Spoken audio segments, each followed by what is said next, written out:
사탄의 미혹을 이기려면, 사탄의 미혹을 이기려면이라는 제목으로 말씀 전하겠습니다. 오늘 본문 말씀은 그 거짓 사도들이 행하는 이 미혹에 대해서 경고하는 말씀입니다. 고린도후서 이 11장의 말씀을 미혹과 이 관련해서 생각해 보게 되면 그 지난 시간에 우리들이 살펴보았던 그 1절로 6절까지의 말씀은 그 미혹이 무엇을 전달하는가, 즉 미혹이 이 전달하는 그 내용에 대한 것이라면 그 오늘 이 본문에서 말씀하고 있는 그 7절부터 이 11절까지의 말씀은 그 미혹의 내용을 이 전달하는 그러한 사람들이 누구인가에 대해서 말씀하고 있다는 것입니다. 이것은 그 미혹하는 자들이 전하는 이 복음이나 예수 그리고 이 영은 다른 것이다 라는 것에서부터 시작해서 이제는 그 이러한 다른 것을 전달하는 사람들, 그러한 사람들도 거짓되다 라는 것으로 이 바울이 이 고린도 교인들에게 말씀하고 있는 것을 볼 수가 있습니다. 이것은 그 뗄래야 뗄 수 없는 그러한 이 관계다라고 말을 할 수가 있습니다. 거짓된 것을 전하는 사람이 진리의 사람이다, 이렇게 말을 할 수가 없다는 것이죠. 그러니까 거짓된 것을 전하는 사람은 거짓된 것이다. 이것은 당연한 것이기 때문에 이 다른 복음, 다른 예수, 다른 영을 전달하는 사람, 이런 사람들은 또한 거짓된 사람이다라고 말을 할 수가 있다는 것입니다. 이것은 무엇을 의미합니까? 그 잘못된 내용을 전하는 사람이 그 바른 사람이다라고 할 수가 없다는 것이죠. 또한 이 잘못된 사람이 바른 내용을 전달할 수 없다라는 그런 의미를 가지고 있다는 것입니다. 사기꾼이 올바른 진리를 전할 수 있습니까? 전할 수 없는 것이죠. 그러니까 사기꾼의 목적은 단 한 가지지 않습니까? 다른 사람이 가진 것을 내 것으로 만드는 것. 그러니까 다른 사람이 가진 것을 내 것으로 만들기 위해서는 이 수단과 방법을 가리지 않고 거짓된 그런 일들을 꾸미는 것을 볼 수가 있습니다. 마찬가지로 잘못된 내용을 이렇게 전하는데 그 잘못된 내용을 전하는 사람이 진리의 사람이다, 옳은 사람이다, 바른 사람이다 라고 말은 할 수가 없는 것이죠. 그렇기 때문에 이러한 환상에서 깨어나야 된다라고 경고하고 있다는 것입니다. 이에 대해서 예수님도 이 마태복음 7장 그 16절, 18절에서 이렇게 말씀합니다. 마태복음 7장 16절, 18절 말씀해 보시면 그들의 열매로 그들을 알지니 가시나무에서 포도를 또는 은근키에서 무화과를 따겠느냐. 좋은 나무가 나쁜 열매를 맺을 수 없고 못된 나무가 아름다운 열매를 맺을 수 없느니라. 이것은 당연한 것이죠. 세 살버릇 여든까지 간다. 이런 속담이 나온 이유가 무엇입니까? 어릴 때에 잘못된 습관을 몸에 익혀놓으면 어른이 됐어도 어떻게 됩니까? 그러한 이 행동이 나오게 된다는 것이죠. 어제 이 매스컴을 통해서 이 조세영이라는 사람이 나이가 80이 됐는데도 불구하고 다시 이 교도소에 갇히지 않습니까? 거의 한 40년을 이렇게 교도소 생활을 하는 것을 볼 수가 있는데 이분이 대도 조세영이라 해가지고 이 부잣집 사람들의 물건을 훔쳐서 가난한 사람들에게 도와주었대 해서 한때는 이 대도다, 이 도둑이지만 도둑질한 그 자체는 나쁜 것이지만 그래도 이 약한 사람들, 이 가난한 사람들 도와준 그 행위는 이렇게 좀 좋은 의도다라고 해서 사람들에게 이 좋은 그런 그 이미지를 한때는 이렇게 가지고 있었습니다. 그리고 이 교도소에서 생활하면서 이 사람이 예수를 영접하고 변화되었다라고 한때는 이 매스컴을 통해서 이 사람이 예수 믿음으로 인해서 변화되었다라는 그러한 내용들이 이렇게 대대적으로 한번 나온 적이 있었는데, 그런데 이 잘못된, 그러니까 궁극적으로 이 변화가 되지 않았던 것이죠. 그 사람이 이 죄로부터 완전히 이렇게 거듭났다고 한다면 그런 똑같은 잘못을 반복해서 저지르지 않습니다. 그 예수를 믿는다는 것은 무엇입니까? 그러니까 이전 것은 지나가고 이 새 것이 된 것이죠. 그러니까 옛날에 행하던 이 하나님의 뜻과는 전혀 상관이 없는 그러한 이 행위는 끊어버리고, 그러니까 새 사람으로서의 변화된 삶, 이것을 보여주는 것이 진정으로 예수 믿는 사람, 거듭난 사람입니다. 그런데도 불구하고 예수를 믿었다고 하면서 똑같은 일을 반복한다? 사실 그것은 예수 믿는 것이 아니라는 것이죠. 그러니까 순간적으로는 자신의 생각에 나는 예수 믿었고 이제는 변화될 거야 라고 생각하고 있지만 사람의 힘으로 과연 이 3살부터 8까지 가는데 그것을 바꿀 수 있겠습니까? 그것은 불가능합니다.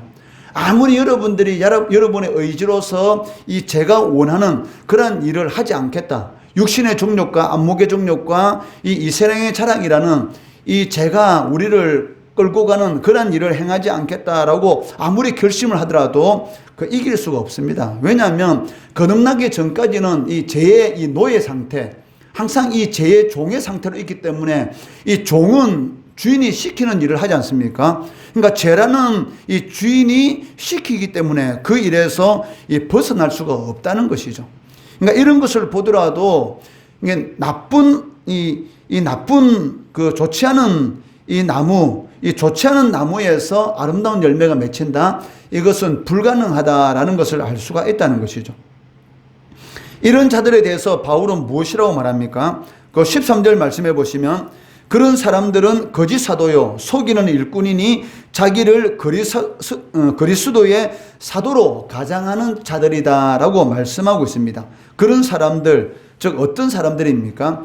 거짓 내용을 전하는 사람들, 즉 다른 복음을 전하고 다른 예수를 전하고 다른 영을 전하는 이런 사람들은 거짓 사도고 속이는 일꾼이고 자기를 무엇으로 가장한다? 그리스도의 사도인 것처럼 가장한다라고 말을 하고 있습니다. 그렇다면 이러한 자들이 거짓 사도요 속이는 일꾼이요 그리스도의 사도로 가장하는 이러한 자들이 하는 일이 무엇입니까? 기회를 찾는다. 즉 12절 말씀해 보니까 기회를 찾는 자들이다 라고 말씀하고 있습니다. 그 12절 말씀에 나는 내가 해온 그대로 앞으로도 하리니 기회를 찾는 자들이 그 자랑하는 일로 우리와 같이 인정받으려는 그 기회를 끊으려 함이라 라고 말씀하고 있다는 것이죠.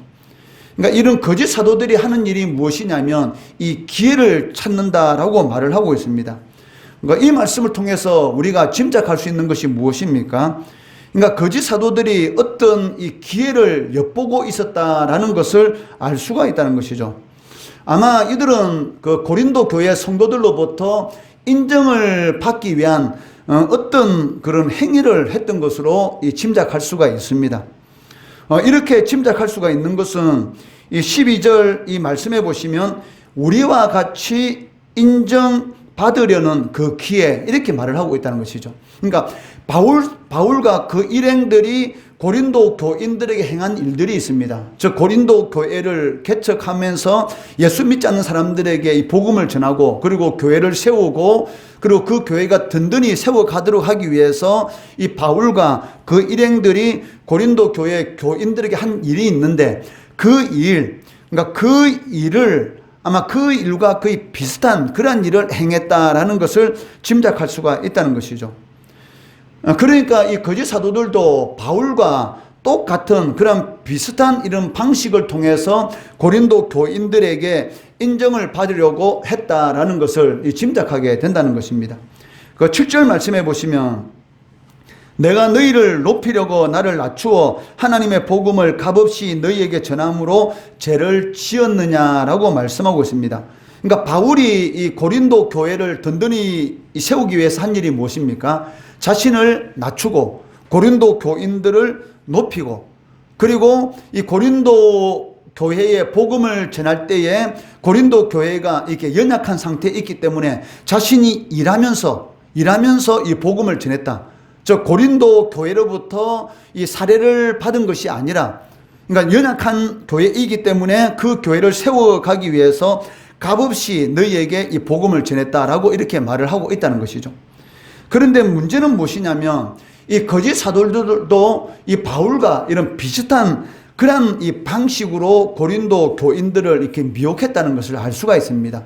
그러니까 이 겉으로 보기에는 이 거짓 사도들도 이 바울과 같은 이 낮은 자의 이 모습을 취했고, 그러니까 자신들도 이 교회에서 주는 이런 사례에 대해서는 전혀 관심이 없는 것처럼 우리는 돈에는 관심이 없어. 오직 이 복음을 위해서 살아가는 사람들이야 라는 그러한 사람들처럼 이런 행동을 했다라는 것을 알 수가 있습니다. 심지어는 이 바울과 마찬가지로 이 자신의 돈으로 이 복음을 전하는 것처럼 교회를 돌볼 수 있는 것처럼 그러한 이 모습을 보였다는 것이죠. 그러면서 이들이 이 바울에게 대해서는 이 비난하는 것을 볼 수가 있습니다. 뭐냐면 바울이 이 고린도 교회를 든든히 세워가기 위해서 다른 교회로부터 이 재정적 지원을 받았는데 여기에 대해서 뭐라고 말합니까? 마치 이 바울이 다른 교회를 이 탈취한 것처럼 이렇게 비방을 하고 있다는 것이죠. 즉 바울이 이 보수에 대해서 즉 교회로부터 사례금을 받는 것, 또 교회로부터 후원을 받는 것에 대해서 전혀 관심이 없는 것처럼 이 복음을 전했던 것, 그리고 겸손한 것처럼 자신을 낮추어서 이 복음을 전했던 것, 이것은 사실은 거짓된 행동이다. 즉 여러분들의 인정을 받기 위해서 거짓되게 행하였다. 어떻게 알 수 있느냐? 다른 교회로부터 이렇게 지원을 받았지 않느냐. 그러니까 이 다른 교회로부터 지원을 받는 것, 여기에 대해서 마치 바울 사도가 이렇게 탈취한 것처럼 이렇게 이간질을 했다는 것을 알 수가 있다는 것이죠. 8절 9절 말씀해 보시면 내가 섬기기 위하여 다른 여러 교회에서 비용을 받은 것은 탈취한 것이랴. 또 내가 너희와 함께 있을 때에 비용이 부족하였으되, 이게 무슨 말입니까? 고린도 교회에 복음을 전함으로 인해서 또 성도들에게 성경 말씀을 가르치고 이렇게 복음을 가르침으로 인해서 여러 가지 필요한 것들이 많이 있었던 것이죠. 그런데도 불구하고 바울은 이 고린도 교회에 그 지원을 이렇게 받지 않았다는 것을 알 수가 있습니다. 그렇기 때문에 여러 가지 자신이 생활하는 데 있어서 부족한 부분도 있었는데 그것을 어디에서 채워주셨습니까? 다른 교회에서 바울 사도가 이 복음을 전하는데 어려움을 겪지 않도록 다른 교회에서 이렇게 후원을, 이렇게 생활비를 지원해 줬다는 것이죠. 그러니까 여기에 대해서 바울이 뭐라고 말합니까? 내가 너희와 함께 있을 때 비용이 부족하였으되 아무에게도, 즉 너희들에게 누를 끼치지 아니하였으면 마게도냐에서, 저 마게도냐가 어떤 교회입니까? 바로 빌립보 교회, 그리고 베레아 교회, 데살로니가 교회, 저 이런 교회로부터 이 지원을 받은 것이 나의 부족한 것을 보충하였던 것이 내가 모든 일에 너희에게 폐를 끼치지 않기 위하여 스스로 조심하였고 조심하였다라고 이렇게 말을 하고 있다는 것이죠. 그러니까 거짓 사도들은 바울이 이 복음을 전함에 있어서 이런 빌립보 교회라든지 베레아 교회라든지 데살로니가 교회, 다른 교회로부터 이 후원을 받은 것, 지원을 받은 것에 대해서 이것 가지고 어떻게 해요? 탈취한 것처럼 이렇게 이 거짓으로 고린도 교인들을 미혹하는 것을 볼 수가 있습니다. 이것이 바로 교회를 파괴시키는 사단의 계략, 즉 이단의 계략인 것이죠. 이단은 무엇입니까? 이 마귀의 종들입니다. 그러니까 사단인 것이죠. 사단의 종들이 이단인데 이단이 교회에 딱 몰래 침투해와서 절친하는 일이 무엇입니까? 기존 교인들보다 얼마나 열심히 봉사하는지 모릅니다. 처음에는 마치 이 교회, 그러니까 이 이단들이 교회에 이렇게 몰래, 특히 신천지, 이런 이단들이 교회에 침투하는 방식을 보면은 처음에는 마치 교회를 찾는 것처럼 우리가 밖에서 이렇게 전도하고 있지 않습니까? 전도할 때에 이 교회를 찾는 것처럼 해가지고 기존 교인들에게 전도 받아서 온 것처럼 해가지고 교회에 딱 들어와요. 그래서 교회에 딱 들어와가지고 등록을 딱 해놓고 처음에 등록해가지고 얼마나 열심인지 모릅니다. 뭐 교회 구전일이라는 구전일은 다 하는 것처럼 보이고, 그리고 교회에서 성도들 결혼식이 나면은 다른 사람들보다 더 많은 이런 축의금을 하고, 또 이 장례나면 더 많은 조의금을 하고, 또 어떤 일에 뭐 경사스러운 일이 있으면 그 집에 찾아가 가지고 선물도 주고, 이렇게 하면서 많은 사람들의 한심을 어마어마하게 사는 것이죠. 그래 놓고 나중에 어떻게 됩니까? 이제 어느 정도 자신이 이 기존 교인들에게 인정을 받았다. 이제 내가 어떤 이야기를 하더라도 많은 사람들이 나에게 내가 하는 말에 대해서 다 믿을 것이다 라는 정도의 이제 수준이 됐을 때 어떻게 해요? 이제 그때부터 이제 계략을 짜기 시작하는 것이죠. 어디에서 선교하시는 그런 선교사님이 우리나라에 들어왔는데 그분이 지금까지 우리가 듣던 그런 성경 말씀하고는 차원이 다른 그런 깊이 이렇게 해석하는 말씀을 전해준다. 우리가 한번 가서 한번 같이 한번 들어볼까? 이렇게 말하는 거죠. 그러면 지금까지 많은 것을 자신이 줬잖아요. 그런 도움을 받은 사람들 어떻습니까? 그 사람들에 대해서 좋은 이런 이미지를 가지고 있으니까 그 말 듣고 따라가는 거예요. 그래가지고 밖에 가지고 지금까지 들었던 이 성경 말씀하고는 전혀 다른 복음을 듣게 되는 것이죠. 그러니까 지금까지와는 전혀 다른 이런 밥만 먹다 보니까 밥이 질리는데 이제는 뷔페 음식을 먹다 보니까 기분이 어때요? 너무나 좋은 것 같은 것이죠. 왜? 지금까지와는 전혀 다른 이런 복음을, 다른 이런 말씀 해석을 하고 있으니까 해 아래 새 것은 없습니다.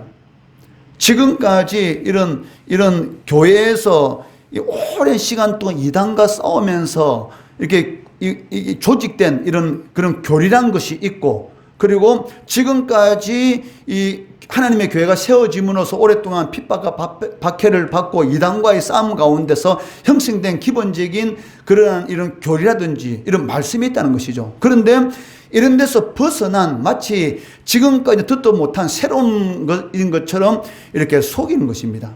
그래가지고 밖에서 몇 번 이렇게 성경 공부하다 보니까 어떻게 돼요? 넘어가는 것이죠.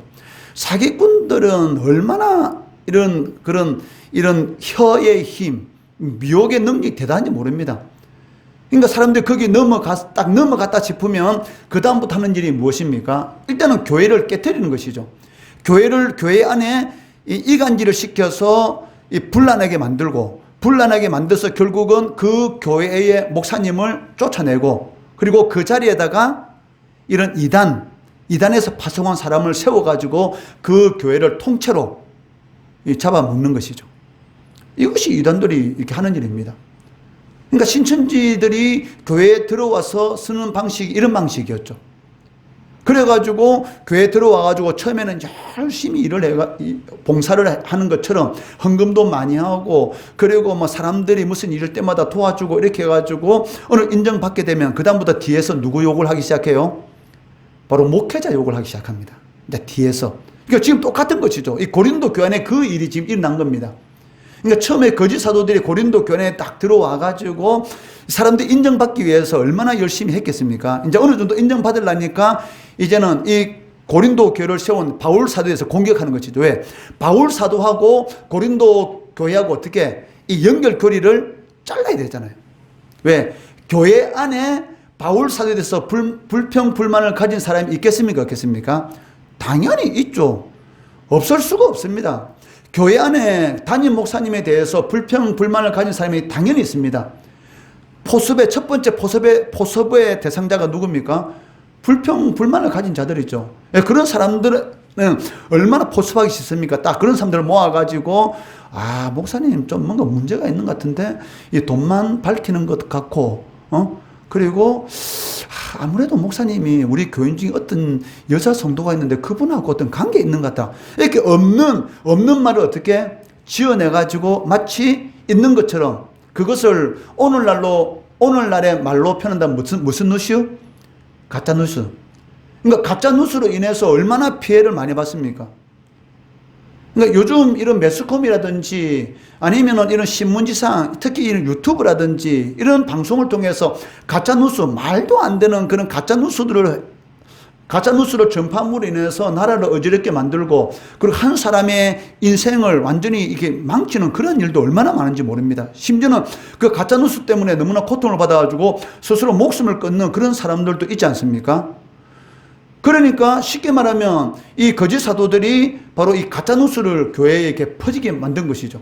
그래가지고 마치 바울 사도가 다른 교회로부터 이런 재정적 지원을 받는 것은 당연한데도 불구하고, 왜? 복음을 전함으로 인해서 복음을 전하는 일꾼이 그 상을 받는 것은 당연하다. 성경에서 분명히 그렇게 이렇게 말씀하고 있습니다. 그 소가 이 밭을 가는데 율법에서 뭐라고 말하냐면, 소가 밭을 갈 때 그 소 입에다가 무엇을 하지 마라? 이 망을 씌우지 마라. 이렇게 말을 하고 있어요. 이게 무슨 말입니까?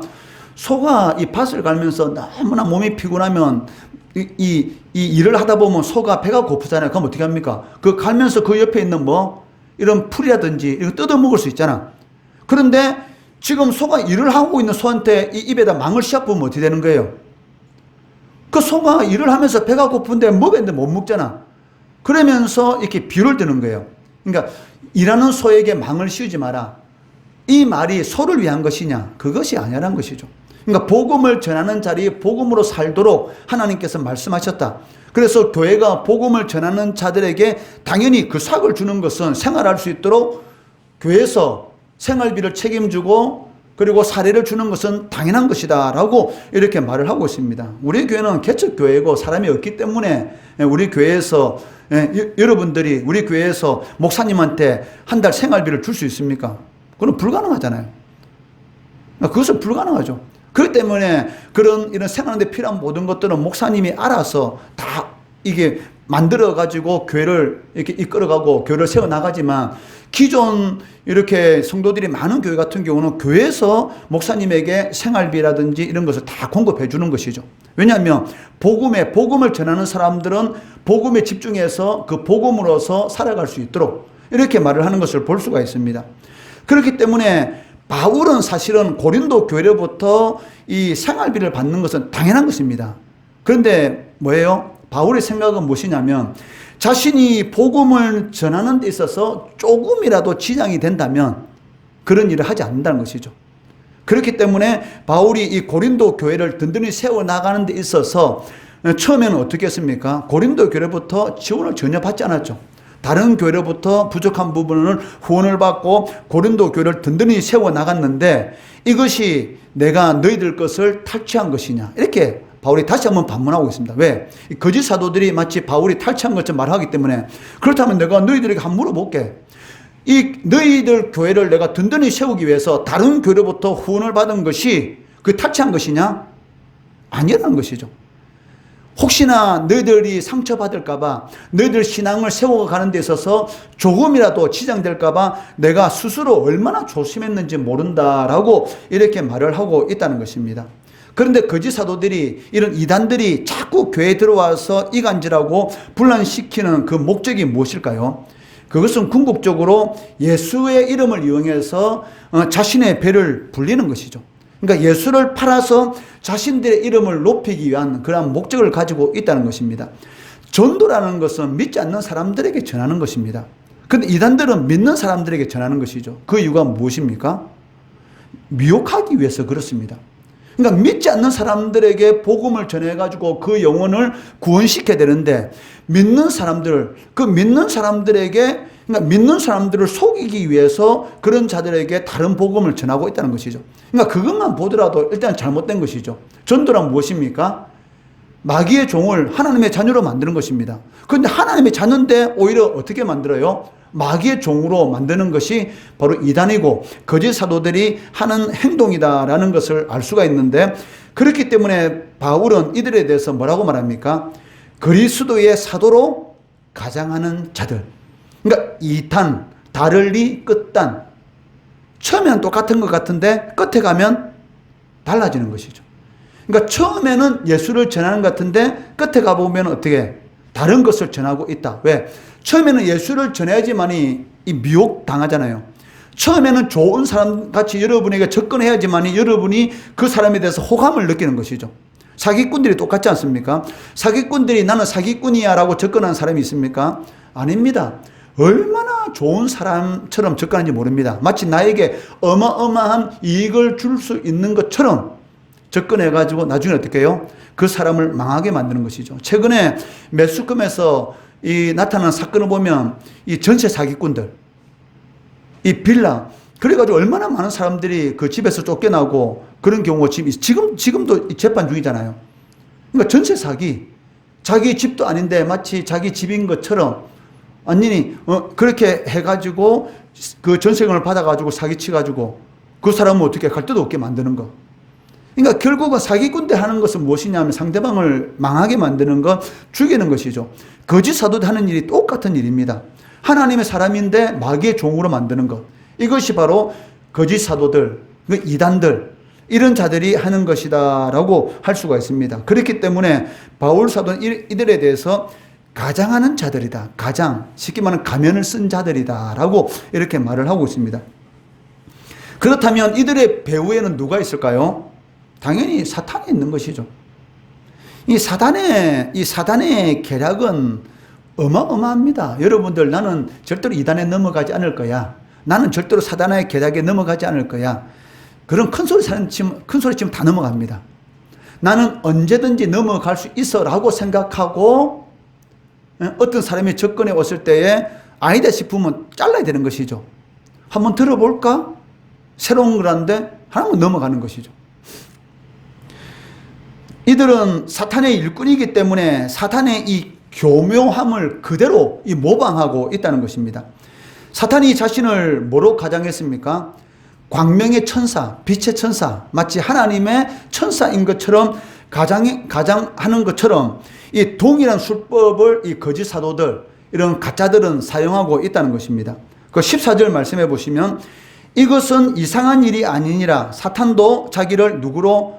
광명의 천사로 가장하나니. 이상한 것이 아니란 것이죠. 그러니까 이단들이 그러니까 이단인데도 불구하고 마치 이단이 아닌 것처럼 진리를 전하는 것처럼 정말로 헌신된 하나님이 기뻐하는 그러한 이런 신자의 모습을 가진 것처럼 가장하는 것은 이상한 일이 아니란 것이죠. 왜? 그렇게 가장해야지만이 속일 수 있지 않습니까? 가장하지 않고 어떻게 속일 수가 있겠습니까? 이렇게 가장해야지만이 속일 수 있습니다. 이것이 바로 사탄의 가령인데, 이러한 가장에 속아서 누가 넘어갔습니까? 인류의 조상인 아담과 하와가 이 사단의 계략에 이렇게 넘어간 것을 우리는 알 수가 있습니다. 좋은 것을 주는 것처럼 교묘하게 다가와서 결국은 어떻게 해요? 넘어뜨림으로 인해서 이 인류를 죽음이라는 이 저주의 그러한 상태로 이렇게 빠뜨렸다는 것입니다. 사탄은 이 교회를 박해하는 방식이 있습니다. 두 가지 방식이 있습니다.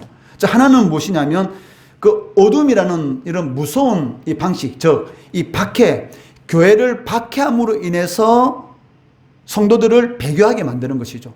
저 우리나라 같은 경우는 그 일제시대 때 신사참배지 않습니까?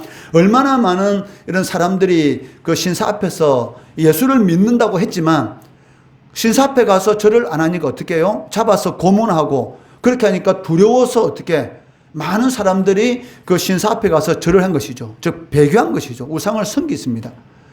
사실은 그러니까 이러한 어둠의 방식, 이런 박해라는 이런 방식을 통해서 사단은 어떻게 해요? 진리의 말씀에 성도들이 바로 서지 못하는 것입니다. 그러니까 이러한 일들이 오늘날 얼마나 많은지 모릅니다. 특히 이슬람 국가 선교사들이 이 복음을 전할 때에 요즘은 이 잘못된 방식, 즉 세상적인 방식을 도입을 해가지고 이렇게 복음을 전하는데, 그 방식이 무엇이냐면 그러니까 숨은 그리스도를 만든다는 것이죠. 교회는 무엇입니까? 하나님께서 왜 교회를 세웠습니까? 만약에 혼자 신앙생활을 하도록 원래 하나님의 목적이 혼자 신앙생활하는 목적이었다면 이 교회를 세우지 않았을 것입니다. 왜 하나님께서 이 교회 공동체를 세우시고 그 교회를 통해서 많은 영혼들을 구원하라 하시고 또 그 교회를 통해서 이 세상 가운데 복음이 전파도록 하신 이유가 무엇입니까? 교회는 그 진리의 이 기둥이다, 이렇게 말씀하고 있습니다. 그리고 예수님께서 뭐라고 말합니까? 바로 베드로가 고백한 그 신앙 고백, 주는 그리스도시고 살아계신 하나님의 아들이십니다라는 이 신앙 고백의 기초 위에 내 교회를 세우리니 사단이 이기지 못하리라. 그러니까 교회 공동체, 이 교회라는 이런 공동체, 예수 믿는 사람들의 이 공동체를 통해서 바로 복음이 전하도록 하시고, 또 교회 공동체를 통해서 이 은혜를 받게 하시고, 그리고 교회 공동체를 통해서 구원의 역사가 일어나도록 한다는 것입니다. 한 명이 혼자서 예배 드릴 때와 그리고 모여서 예배 드릴 때의 하나님의 은혜의 역사는 하늘과 땅 차이입니다. 그런데 오늘날 이 이슬람 국가에서 선교사들이 다 그런 것은 아니지만 이 세상적인 방식을 도입해가지고 숨은 그리스도를 만드는 거죠. 왜? 핍박이 두려워서. 그러니까 교회에 나오지 않으니까 마음속으로는 예수를 믿고 그 이슬람 거기에 동참하라는 것이죠. 그러니까 이슬람 예식에는 있지만 거기에 이슬람 사원에 나가고 있지만 마음속으로만 예수 믿으면 된다, 이런 식으로 가르치고 있다는 것입니다. 이것이 올바른 가르침입니까? 아닙니다. 그것은 이 숨은 그리스도인들만 만드는 것이죠. 숨은 그리스도인. 예수 믿는 것이 얼마나 영광스러운데 마치 예수 믿지 않는 사람처럼 이렇게 만들고 있습니다. 그렇기 때문에 예수님께서 뭐라고 말씀하셨습니까? 내가 다시 올 때에 믿음을 보겠느냐? 즉 믿는 자가 과연 몇 명이 되겠느냐? 많은 사람들이 교회에 나오고 있지만 과연 이렇게 많은 사람들 중에서 과연 구원받을 수 있는 사람이 몇 명이나 되겠느냐? 이렇게 예수님께서 말씀하는 것을 볼 수가 있다는 것이죠. 그러니까 이 사단이 이 교회를 무너뜨리는 방식 중에 첫 번째가 무엇이냐면 박해, 이 어둠의 방식을 통해서도 교회에 이렇게 어려움을 줍니다. 그러나 박해는 절대로 교회를 무너뜨리지 못합니다. 왜? 특이한 것은 무엇이냐면 순교의 역사가 일어난 곳에 어마어마한 부흥의 역사가 일어나더란 것입니다. 우리나라 같은 경우도 저기 전라북도 익산이라든지 전라남도 순천이라든지 군산이라든지 이런 데 보면은 복음화율이 거의 한 30% 이상이 됩니다. 30% 이상이라는 것은 100명 중에 30명 이상은 예수를 믿는다는 것이죠. 이게 무슨 말입니까? 한 집, 한 두세 집 건너가면 다 예수 믿는 집. 이 말이죠. 그런데 우리 지금 이 장류라든지 이 부산이라든지 있는 복음화율 10%도 안 됩니다. 7, 8%. 이 정도밖에 안 돼요. 근데 그 차이점이 무엇이냐? 그러니까 군산이라는 익산인데 순교자가 일어난 지역입니다. 그러니까 희한한 것은 무엇이냐면 이 순교의 피가 뿌려진 지역에는 교회의 부흥의 역사가 일어나요. 우리는 이 순교가 일어나면 그 지역을 피해서 도망갈 것 같은데 오히려 이슬람 지역에 선교사가 복음을 전하다가 순교당했어요. 그 사건이 일어나면 더 젊은 사람들이 그 지역에 나가겠다고, 내가 하나님 앞에 헌신하겠다, 내가 선교사 나가겠다고 그 지역에 오히려 더 많은 사람들이 나가게 되고 더 많은 영혼들이 구원받는 역사가 일어나더라는 것입니다. 지금 중국에도 지하교회 있는데 이 겉으로는 나타나지 않았지만 거의 한 5천만 명 이상, 심지어는 한 1억 명 정도가 이런 지하교회의 교인이지 않는가 이렇게 지금 보고 있습니다. 그렇게 이 선교사를 다 쫓아내고 그렇게 핍박하고 있는데도 불구하고 이 부흥의 역사가 어마어마하게 지금 일어나고 있다는 것이죠. 우리나라는 전혀 핍박이 하나도 없으니까 이 교회가 힘을 못 쓰고 있는데 오히려 핍박이 일어나는 지역에 더 하나님의 부흥의 역사가 일어나는 것을 볼 수가 있는 것이죠. 교회가 이 사단이 교회를 무너뜨리기 위해서 쓰는 첫 번째 방법은 이 박해라는 어두운 방식을 사용하지만 두 번째 방식은 무엇이냐면 이 좋은 것을 줄 것처럼 이 빛의 형태로 찾아온다는 것입니다. 여기에 사실은 교회가 많이 무너져요. 마치 좋은 것을 줄 것처럼 아예 박해가 오면은 이 박해를 받다 보면 사람들이 열받거든요. 내가 더 지독하게 믿어야지 이런 마음이 생겨요.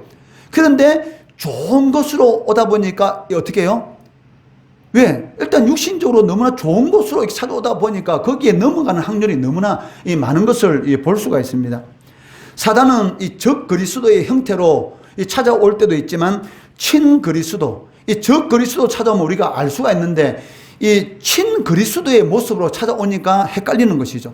그래가지고 이렇게 넘어가는 것을 볼 수가 있습니다. 그렇기 때문에 여러분들 신앙생활 할 때 예수를 말한다 해가지고 무턱대고 믿으면 안 됩니다. 과연 저 사람이 말하는 예수가 성경에서 말하는 예수인가? 아니면 성경하고는 전혀 상관이 없는 그런 예수를 말하고 있는가? 저 사람이 전하는 이 하나님의 말씀이 성경에서 말하는 하나님의 말씀인가? 아니면 성경하고는 전혀 상관이 없는 그러한 말을 전하고 있는가? 이것을 여러분들이 분별해야 된다는 것이죠. 그러니까 무턱대고 함부로 밖에서는 성경 공부, 하나님 말씀을 가르친 데서 무턱대고 아무 데 가서 성경 공부를 한다든지 아무 사람이 함께 예배 드려서 같이 한다든지 그러면 안 되는 것이죠. 유단들도 예배를 드리고 있잖아요. 그런데 그 예배는 예배가 아닙니다. 네, 일하는 교회가 아닙니다. 자신들의 어떤 목적을 이루기 위한 하나의 단체에 불과한 것이 그건 교회가 아니죠. 교회는 무엇입니까? 교회의 머리는 그리스도입니다. 그리스도 없는데 어떻게 그것이 교회가 될 수가 있습니까? 그건 불가능한 것이죠. 그건 교회가 아니죠. 자신들이 그냥 하나님의 교회, 신천지 교회 이렇게 붙이는 것이지 실질적으로 그것은 하나의 단체에 불과한 것이고 하나의 모임에 불과한 것이지 교회는 아니라는 것입니다. 교회는 예수 그리스도를 머리로 하는 곳이 바로 교회다라고 말을 할 수가 있습니다. 사탄의 일꾼들도 이 예수를 전합니다. 그런데 문제는 무엇입니까? 다른 예수를 전하기 때문에 이것이 문제란 것이죠. 그렇기 때문에 우리가 명심해야 될 것은 거짓은 항상 우리 가까이에 있다. 짝퉁이 진품보다 더 진품인 것처럼 보이지 않습니까? 그렇기 때문에 항상 우리가 깨어서 기도하고 말씀을 가까이 해야 될 이유가 무엇이냐? 말씀이 없는데 어떻게 분별할 수가 있습니까? 나에게 이 거짓된 것을 분별할 수 있는 능력이 없는데 그것이 참인지 거짓인지 어떻게 알겠습니까? 그러니까 말씀이 여러분 마음 가운데 있어야지만이 이것이 참인가 이것이 거짓인가 이것을 분별할 수가 있다는 것입니다. 그렇다면 그 여러분들 생각에 이 틀린 교훈, 틀린 말씀 말고 바른 교훈, 바른 말씀이 전파되면 그것을 신자들이 잘 받아들일까요? 그런데 아이러니한 것은 그렇지 않다는 것이죠. 아니, 바른 교훈, 틀린 교훈도 아니고 틀린 말씀도 아니고 성경적인 말씀, 바른 교훈, 바른 이 말씀을 전하는데도 불구하고 성도들이 그 말씀을 잘 받아들이지 않는다는 것입니다. 그것을 우리가 어떻게 알 수가 있습니까? 구약의 이 북쪽 이스라엘, 남쪽 유다를 보더라도 알 수가 있다는 것이죠. 하나님께서 이들이 우상을 섬기고 하나님의 말씀에서 벗어날 때 얼마나 많은 선지자들을 이들에게 파송했습니까? 그런데도 불구하고 그 많은 선지자들의 경고의 말씀을 끝까지 거부함으로 인해서 결국 북이스라엘은 아수르에 의해서 멸망하였고 남쪽 유다는 바벨론에 의해서 70년 포로 생활을 이렇게 겪게 되지 않습니까? 이것만 보더라도 그렇다면 바른 교훈, 바른 말씀을 전하면은 과연 성도들이 그 말씀을 잘 받아들이냐? 잘 받아들이지 않는다라는 것을 알 수가 있습니다. 그 이유가 무엇입니까? 근본적으로 거듭난 성도들에게도 뭐가 있기 때문에? 이 죄라는 이 본성이 있기 때문에, 그러니까 내가 원하는 이 육신의 즐거움과 반대되는 그러한 말씀이 전파될 때는 자꾸 거부하고 싶은 그러한 이런 욕망이 있다는 것이죠. 그렇기 때문에 바울도 자신에 대해서 뭐라고 말합니까? 날마다 죽노라. 왜? 끊임없이 바울도 자신의 마음속에서는 육신의 정욕이 있기 때문에 자신의 몸을 채찍으로 계속 때리는 것이죠. 하나님의 말씀이란 채찍으로 계속 쳐서 자신도 하나님의 말씀에 복종하는 그러한 삶을 살아가도록 하기 위해서 날마다 죽노라 라고 고백하는 것을 볼 수가 있습니다. 그렇다면 바른 교훈이 전화되지 않는다고 해서 내가 친구에게 전도하는데 계속 이 교회로 이끌기 위해서 계속 이렇게 교회 가자 전도하는데도 불구하고 이 친구가 이 생명의 말씀이 있고 그리고 구원의 역사 일어나는 교회에 이 좋은 곳으로 데려가려고 하는데도 불구하고 그 친구가 따라오지 않는다. 그런다고 해서 포기할 겁니까? 포기하면 안 된다는 것이죠. 12절 말씀해 보시면 나는 내가 해온 그대로 앞으로도 하리니 이렇게 말하고 있습니다. 내가 지금까지 계속 해온 그대로 똑같은 그런 열심을 가지고 하나님의 열심으로 복음을 전하겠다. 왜? 바울이 이 복음을 전하더라도 잘 변하지 않습니다. 교회가 세워졌고 그 교회 안에 많은 성도들이 있지만 그 가운데서도 어떻게 해요? 이단에 넘어가는 삶도 있고 또 바울을 대적하는 삶도 있습니다.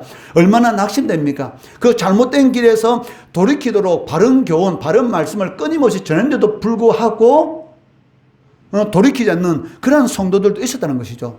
그렇다고 해가지고 바울이 그러면 나는 전하지 않을 거야 이렇게 합니까? 그렇지 않다는 것이죠. 내가 해온 그대로 그래도 끝까지 전할 것이다 라고 말을 하고 있습니다. 그 이유가 무엇이냐면 그것이 우리의 사명인 것이고 그렇게 할 수밖에 없는 이유가 있습니다.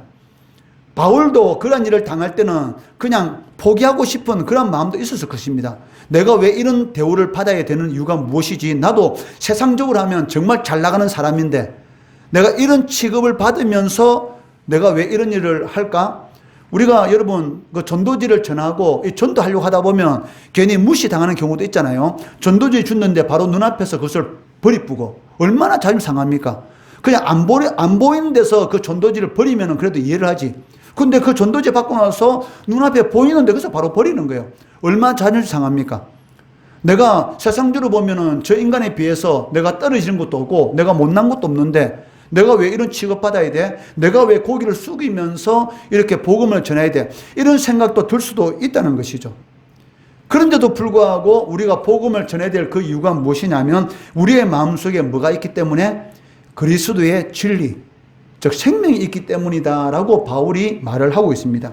10절 말씀해 보시면 그리스도의 진리가 내 속에 있으니 아가야 지방에서 나의 이 자랑이 막히지 아니하리라. 거짓 사도들이 끊임없이 나를 공경하고 있지만 그렇다 할지라도 내가 지금까지 해온 그대로 끊임없이 너희를 사랑하고 복음을 전할 것이다. 그 이유가 무엇이냐면 내 속에 뭐가 있다? 그리스도의 진리, 하나님의 말씀이 있기 때문에 이 말씀이 내 속에서 끊임없이 역사하고 살아 움직이고 있기 때문에 그렇다 할지라도 내가 복음을 전할 것이다. 왜? 복음을 전하지 않으면 안 되기 때문에 그렇다라고 말을 하고 있습니다. 그러니까 그리스도의 진리가 여러분들의 마음속에 있다면 이 가만히 있지 못한다는 것이죠. 그리스도의 이 진리가 이 바울 속에서 살아 역사하기 때문에 상황이 어떻든 간에 진리를 선포하며 나아간다라고 말씀하고 있습니다. 이와 동일한 고백을 우리는 예레미야 이 선지자의 이 고백을 통해서도 알 수가 있습니다. 예레미야 20장 이 9절 말씀해 보시면 무엇이라고 예레미야 선지자는 말을 하고 있습니까? 내가 다시는 여호와를 선포하지 아니하며 그의 이름으로 말하지 아니하리라 하면 나의 마음이 불붙는 것 같아서 골수에 사무치며 답답하여 견딜 수 없나이다 라고 말을 하고 있습니다. 예레미야 선지자 남쪽 유다의 선지자입니다.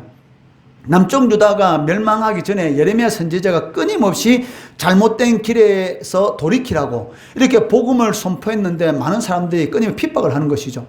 거기에 대해서 예레미야 선지자가 어떤 생각이 드냐면 내가 다시는 이 하나님의 말씀을 전가하지 않을 거야.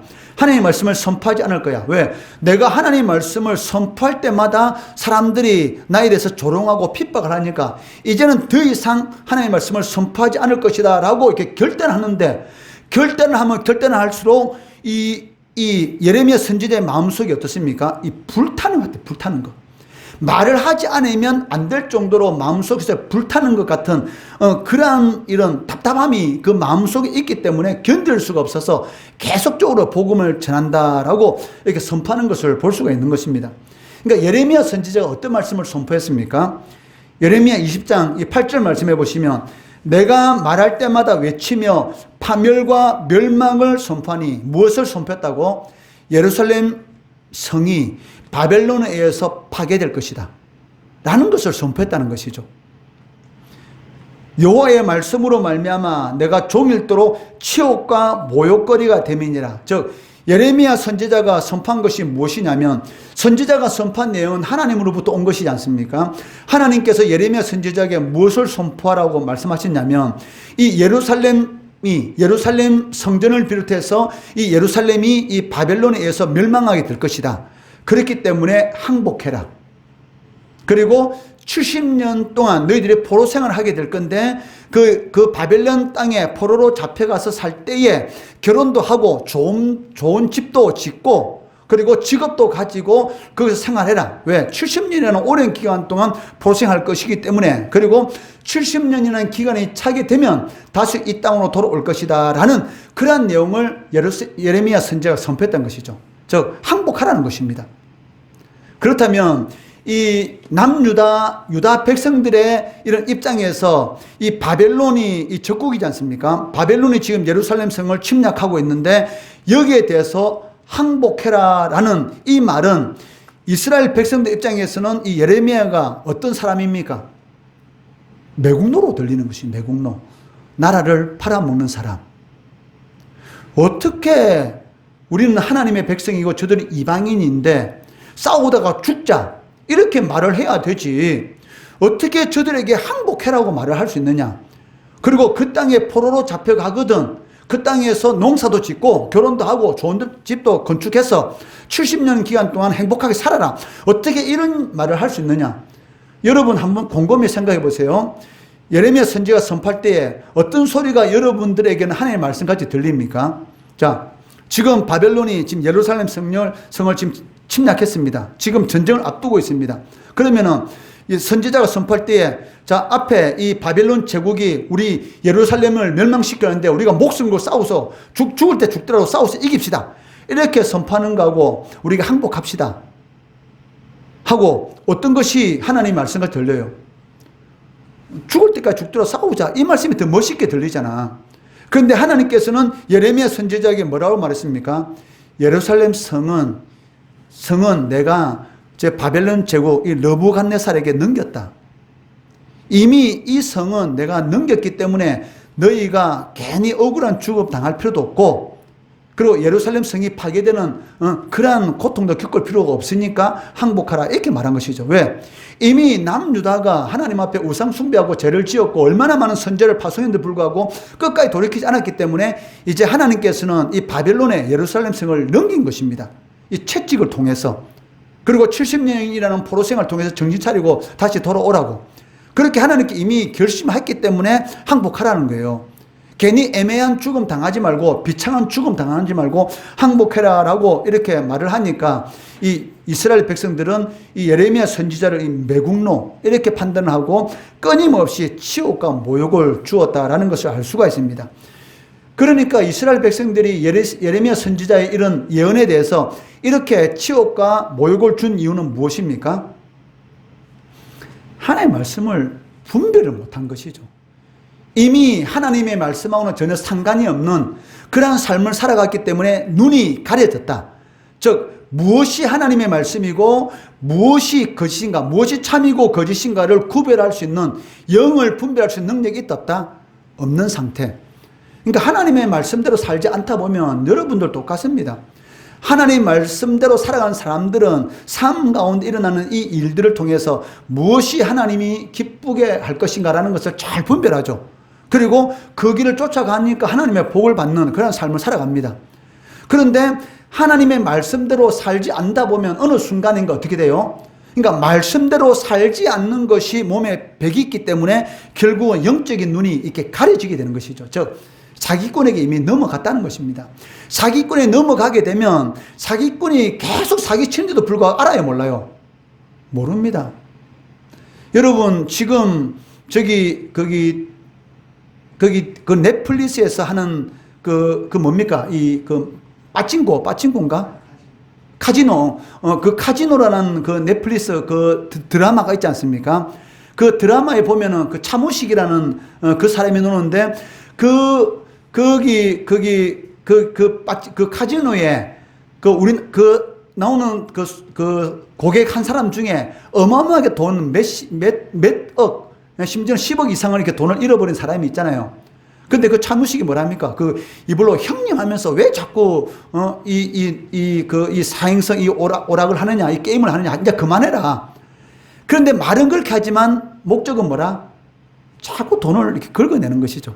입으로는, 형님 이제 그만해라. 왜 이렇게 자꾸 이렇게 돈을 잃으면서 자꾸 하느냐 하면서 자꾸 그 사람의 자꾸 하도록 이렇게 미혹하는 것을 볼 수가 있어요. 그러니까 이미 그 게임에 이게 빠지고 나니까 지금 그 차무식이라는 이 카지노 이 사장이 이렇게 말을 하는 거, 그것이 자신을 속이는 것인지 아니면 자신을 진짜 위해서 하는 것인지 아니면 속여 사는 것이 분별 안 되는 것이죠. 그러니까 10억이라는 돈을 아예 맡겨놓고 어떻게 그 게임을 하지 않습니까?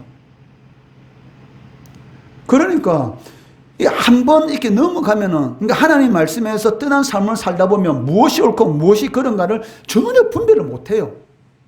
이러한 일이 생기게 된다는 것입니다. 그러니까 이 남쪽 유다 백성들이 바벨론에서 어차피 망하게 됩니다. 그러면 괜히 억울한 죽음, 비참한 죽음이 있을 필요 있어요, 없어요? 만약에 그들이 정말로 이 영을 분별할 수 있었다면, 예레미야 선지하는 말이 하나님의 말씀이구나. 이미 이 예루살렘은 하나님께서 이 바벨론, 이 느부갓네살 왕에게 넘겼구나. 우리가 쌓아봤자 죽게 되는 것이고 예루살렘 성은 파괴될 것이다. 이것을 진정 알아봤다 하면 어떻게 하겠습니까? 그냥 항복합니다. 그리고 하나님 말씀대로 70년 동안 하나님께서 해초리를 맞아야 되는 것이, 왜 안 맞으면 안 됩니다. 이미 하나님께서 이미 그렇게 작정하셨기, 해초리를 때리려고 하나님께서 작정하셨기 때문에 그 매는 맞아야 되는 것이죠. 그런데 그것을 알지 못하니까 왜 내가 매를 맞아? 안 맞을 거야. 끝까지 버티다가 어떻게 됩니까? 이제는 매를 맞는 것이 아니라 뭐를 맞아? 이런 채찍을 맞게 되는 거예요. 채찍. 살이 파이는 채찍. 그러한 고통을 당하게 된 것을 알 수가 있습니다. 그런데 예레미야 선지자가 이처럼 항복해라, 마치 이스라엘 백성들이 매국노 같이 보이는 그런 선언을 하니까 얼마나 치욕과 모욕을 당합니까? 그러니까 열받아서 이제 더 이상 말하기 싫다는 것이죠. 이제는 하나님 말씀 선포 안 할 거야. 그런데 입을 꽉 다무니까 속이 불이 타는 거예요. 말을 전가 안 하면 죽을 것 같으니까 또 선포하는 것입니다. 왜? 이 예루살렘 그 예레미야 선지자의 마음속에는 뭐가 있습니까? 하나님의 말씀, 진리가 있으니까 선포하지 않을 수가 없다라는 것을 알 수가 있습니다. 만약 여러분 마음속에 하나님의 말씀이 있다면 당연히 하나님의 말씀대로 살아가게 될 것이고 복음을 증거하게 될 것입니다. 그리고 하나님이 기뻐하는 그런 삶을 살아가게 됩니다. 그런데 만약에 여러분 마음속에 그리스도의 진리, 하나님의 말씀이 없다면 어떻게 되겠습니까? 마귀의 미혹에 넘어가게 되는 것이죠. 이것은 100%입니다. 내 마음속에 말씀이 없는데 이것이 사단에게서 오는 것인지 아니면 성령에서 오는 것인지 분별을 못 하잖아요. 그러니까 당연히 넘어가게 되는 것이죠. 왜? 마귀가 성령처럼 이 광명의 천사인 것처럼 어떻게 가장을 하니까 분별을 못 하는 거예요. 그러니까 넘어가는 겁니다. 그리고 그 결국 어떻게 됩니까? 멸망인 것이죠. 15절 말씀해 보시면 그러므로 사탄의 일꾼들도 자기를 의의 일꾼으로 가장하는 것이 또한 대단한 일이 아니니라. 그렇지만 그들의 마지막은 무엇입니까? 멸망, 그 행위대로 되니라. 그러니까 사단이 강명의 천사인 것처럼 사단의 일꾼들이, 이단들이 마치 이 의의 일꾼인 것처럼 가장하는 것은 당연한 것이다. 왜? 그들은 누구의 종이기 때문에? 마귀의 종이기 때문에, 사탄의 종이기 때문에 이단들이 마치 거짓을 전하면서 진리를 전하는 것처럼 하는 것은 당연한 것입니다. 종은 얼마나 열심히 하는 건지 모릅니다. 왜? 하지 않으면 채찍에 맞으니까. 그러니까 어떻게 보면 이단들이 더 열심히 자신들의 잘못된 사상을 전해요. 어떻게 보면 우리 정통교회에서 더 이렇게 나타난 경우가 많습니다. 왜냐하면 그들은 종이잖아요. 그러니까 안 하면 주인들에게 매를 맞거든. 그러니까 무서워서라도 어떻게 11조 시간에 11조를 해가지고 하루에 1시간 이상은 꼭 전해야 되는 것이고 안 하면 하나님 벌 받을 것 같으니까 그러니까 안 하면 벌 받을 것 같으니까 자신들이 말하는 영생에서 떨어질 것 같으니까 영생이 없는데도 불구하고 그냥 그렇게 하는 것이죠. 그러니까 이단들이 더 열심히 해요. 그런데 이런 우리 정통교회 바른 신앙을 가진 성도들이 더 게으르죠. 왜? 아들이니까. 아들은 종같이 그렇게 열심히 하지 않지 않습니까? 근데 원래는 열심히 해야 돼. 그런데 더 열심히 안 해. 왜? 그 아버지 아들이잖아. 그러니까 아들이 어쩔 때로 됐습니까? 아, 우리 아버지 말 듣고 열심히 해야지 해놓고 어쩔 때 결혼 피우잖아. 종은 결혼 못 피워. 왜? 무서워서 주인한테 해초리 맞잖아. 사단의 종들은 무서우면 못 피우잖아요. 그러니까 아들은 어떻게? 좀 게으름 피우더라도 괜찮지. 그런데 게으름을 피우라는 게 아니고 열심히 해야지 사실은. 왜? 거짓된 것을 전하는 사람들 열심히 하는데 우리는 진리의 말씀을 가지고 있는데 열심히 전하지 않으면 되겠습니까? 열심히 전해야 되는 것이죠. 그렇지만 우리가 전하는 것은 무서워서 전하는 것이 아니고 뭐라? 진리의 말씀이 우리 속에 있고 또 하나님께서 우리를 구원해 주신 그 은혜에 감사해서. 이단들은 뭐야? 무서워서. 왜? 전하지 않으면 구원이 없다니까. 전하지 않는다고 구원이 없습니까? 아니죠. 예수 안 믿어서 구원이 없는 것이지 예수 믿으면 구원받습니다. 내가 진짜로 예수 믿으면 구원받습니다. 행위하고는 상관이 없어요. 그런데 이단들은 무엇입니까? 이러이러한 일을 하지 않으면 구원 못 받는다. 이렇게 가르치는 것이죠. 또 어떤 지역에 예수님께서 임하게 될 것인데 그 지역에서 우리 모여 살자. 이 공동체에서 벗어나면 지옥이다. 이런 식으로 가르치는 것이죠. 그러니까 성경하고는 전혀 상관이 없는 그러한 내용을 끊임없이 가리키면서 사람들에게 무엇을 조장합니까? 두려움, 공포. 이 공포라는 이런 무기를 통해서 사람들을 빼도 박지 못하도록 만드는 것이죠. 왜 굿을 합니까? 굿하는 이유가 무엇입니까? 무서워서. 굿 안 하면 조상 귀신에게 벌 받을 것 같으니까. 그러니까 무당이 굿 안 하면은 네 자식들 해롭다. 네 자식이 무슨 일 생긴다. 이렇게 겁을 주니까 몇백만 원 주고 굿을 하잖아. 그러니까 사단이 하는 것은 무엇이냐면 두려움, 공포를 심어주는 것이죠. 그러나 하나님께서 우리에게 주시는 것은 무엇입니까? 두려움이 아니라 평안이라. 샬롬. 하나님이 주시는 것은 평안입니다. 근데 마귀가 하는 방식은 두려움, 공포죠. 그러니까 이단들이 더 열심히 해요, 사실은. 그러나 우리는 두려워서 열심히 하는 것이 아니고 뭐라? 은혜에 감사해서 하나님 앞에 하나님의 열심을 가지고 우리가 섬기고 봉사하는 것입니다. 그러니까 사단이 의의 일꾼으로 가장한 것은 당연한 것입니다. 왜? 죽이려고. 지 혼자 죽기 싫어서 물귀신 작전, 같이 죽이려고 그런 방식을 사용하고 있습니다. 그렇기 때문에 우리들은 하나님의 말씀과 기도로 무장해야 됩니다. 무장하지 않고 전쟁터에 나가는 군인 얼마나 어리석습니까? 무장해야 되죠. 철모 쓰고, 그리고 군화 신고, 그리고 탄창띠 띠고, 총 들고, 완벽한 무장을 해가지고 나가야지만이 어떤 위기 상황 가운데서도 몸을 보호할 수 있지 않습니까? 그리스도의 진리의 말씀이 여러분 마음속에 풍성하면, 그래서 말씀을 읽어야 되는 것이고 기도해야 되는 것입니다. 말씀이 풍성하면 무엇이 옳고 무엇이 그른지 분별할 수가 있고 하나님의 복된 삶, 그런 삶을 살아갈 수가 있다는 것이죠. 주의 말씀은 내 발의 등이고 내 길에 빛이 되는 말씀과 기도로 무장하며 마귀와의 전쟁에서 승리하는 그런 성도 되시기를 주의 이름으로 축원합니다.